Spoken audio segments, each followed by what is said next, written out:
Bonjour, nous continuons le cours Comprendre les microcontrôleurs. Et aujourd'hui, nous allons parler de la gestion du temps. Ce qui est très inhabituel, et alors que nous avons beaucoup parlé des entrées-sorties des microcontrôleurs, nous n'allons parler dans ce module que de sorties. Vous pouvez d'ailleurs voir le programme. Nous allons étudier la durée d'une instruction. Nous allons voir comment nous pouvons créer des attentes actives. Nous allons aussi apprendre à programmer des séquenceurs.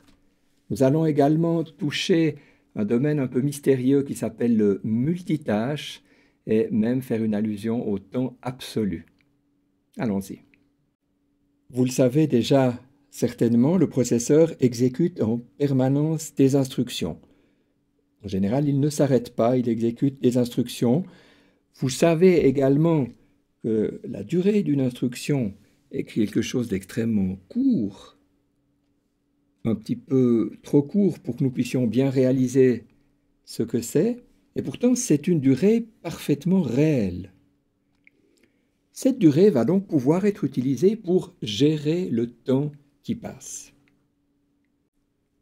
On avait mentionné que les microcontrôleurs ont une horloge. Par exemple, sur les processeurs AVR de la société Atmel, on trouve une horloge interne qui est généralement à 8 MHz.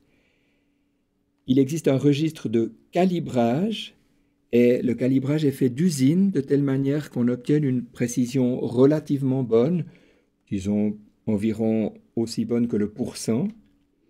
Il est possible sur ces processeurs de mettre des quartz, assez souvent jusqu'à 20 MHz, ce qui permet d'aller un petit peu plus vite que les 8 MHz d'origine.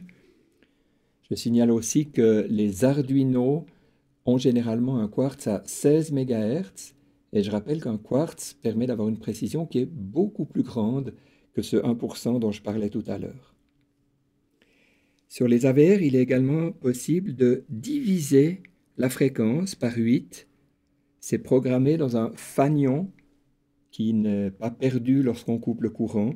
Ça permet de choisir une fréquence de, par exemple, 1 MHz au lieu de 8 MHz. Sur les processeurs MSP 430 de Texas Instruments, il y a une horloge interne à 16 MHz. La particularité, c'est qu'on peut choisir relativement librement la fréquence dans le cours du programme.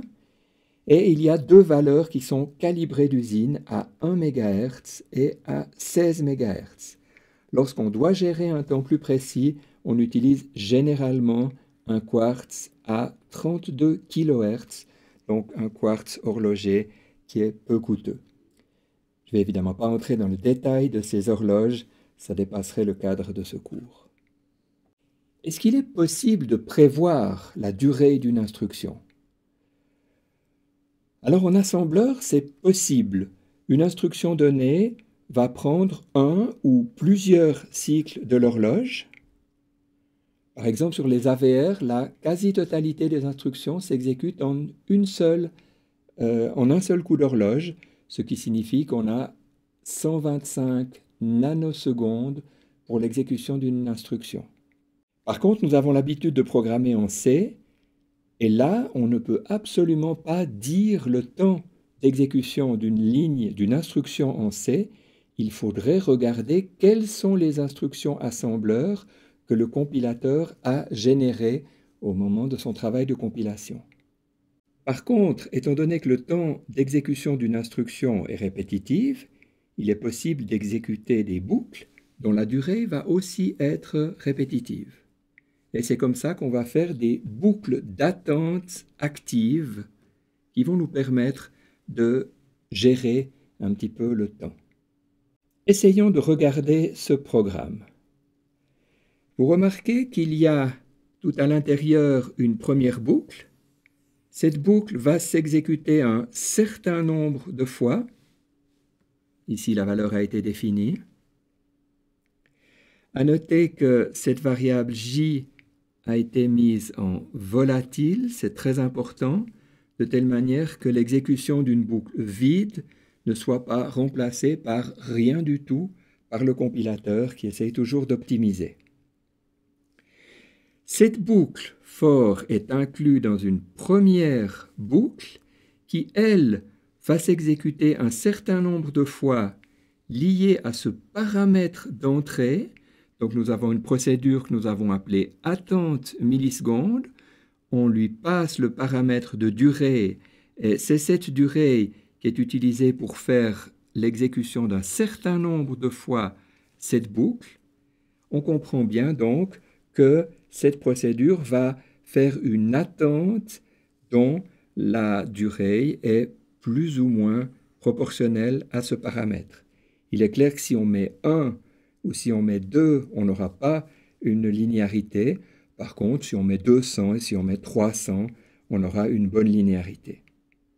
Mais étant donné qu'on ne connaît rien sur le temps d'exécution des instructions, la seule solution pour avoir une procédure qui soit correcte du point de vue du temps, c'est de la calibrer soi-même. Alors je vous propose un petit quiz. Avec quel appareil de mesure pourra-t-on calibrer notre boucle d'attente? Peut-on utiliser un fréquencemètre, un chronomètre, un oscilloscope, une balance?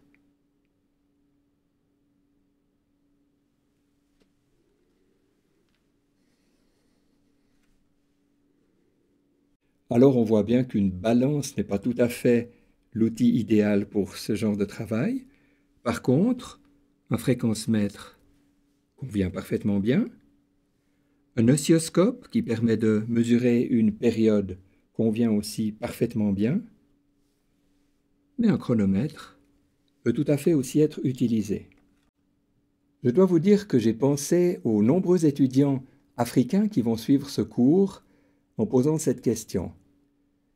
On se plaint souvent là-bas qu'il n'y a pas de matériel dans les laboratoires ou que les laboratoires ne sont pas très accessibles aux étudiants. Eh bien, vous voyez qu'avec un simple chronomètre, comme celui que vous trouvez dans la plupart des téléphones portables, vous allez pouvoir calibrer votre procédure. Regardons comment on va faire ce calibrage. Utilisons notre procédure attente MS, donc qui permet d'attendre un certain nombre de millisecondes, ou qui est censé attendre un certain nombre de millisecondes. Donnons-lui le paramètre 10 000 qui va correspondre à 10 secondes. Faisons changer l'état de la LED après 10 secondes. Il suffira ensuite d'ajuster la constante qu'on avait appelée base temps MS jusqu'à obtenir exactement les 10 secondes au chronomètre. Et ce sera assez répétitif, parfaitement répétitif si on a un quartz, répétitif avec une précision meilleure qu'1% si on a simplement un oscillateur comme on les trouve dans les microcontrôleurs. Je précise que cette précision limitée est suffisante dans beaucoup de cas. Par contre, pour gérer la date et l'heure, il existe des circuits spécialisés et nous aurons l'occasion d'en parler dans la suite de ce cours.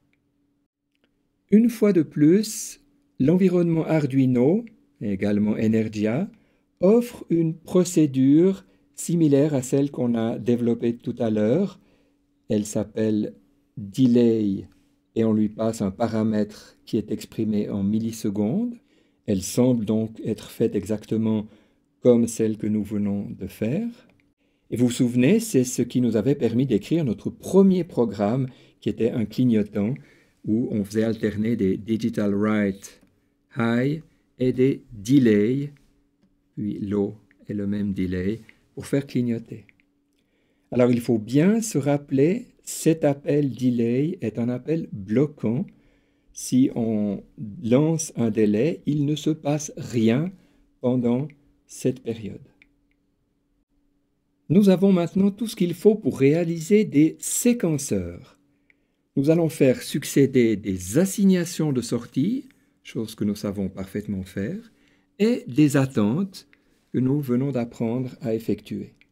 Les entrées ne sont pas impliquées dans ce type de programme, mais il en existe bel et bien passablement d'applications, plus qu'on imagine peut-être, qui n'utilisent que les sorties du microcontrôleur sans utiliser les entrées. Je cite quelques exemples ici. Un feu tricolore cyclique n'a pas besoin d'entrée, une boîte à musique non plus, Une enseigne lumineuse animée, cyclique ou pseudo-aléatoire n'a pas besoin d'entrée. C'est également le cas d'un journal lumineux. Ces deux derniers sujets d'ailleurs seront étudiés plus en détail dans ce cours un peu plus tard. Il y a certainement d'autres applications. Prenons l'exemple du feu tricolore cyclique.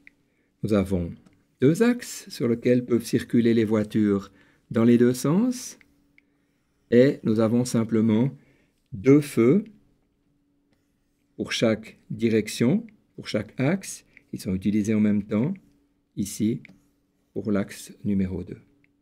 Le programme est un séquenceur. Avant d'écrire le programme proprement dit, donnons-nous quelques outils pour le rendre plus lisible. D'abord, l'utilisation de enum pour déclarer les couleurs vert, orange et rouge. Et ensuite, deux procédures qui allument la bonne couleur sur l'axe 1, la bonne couleur sur l'axe numéro 2. Alors chaque fois, il faut éteindre les trois feux et puis ensuite, il faut allumer le feu de la bonne couleur, soit le rouge, soit l'orange, soit le vert. Voilà maintenant la boucle principale de ce programme. On voit que c'est effectivement un séquenceur. On a successivement des assignations de sortie, puis des attentes, et chacune de ces lignes se présente de la même manière. Alors il y a trois étapes pour chacun des axes.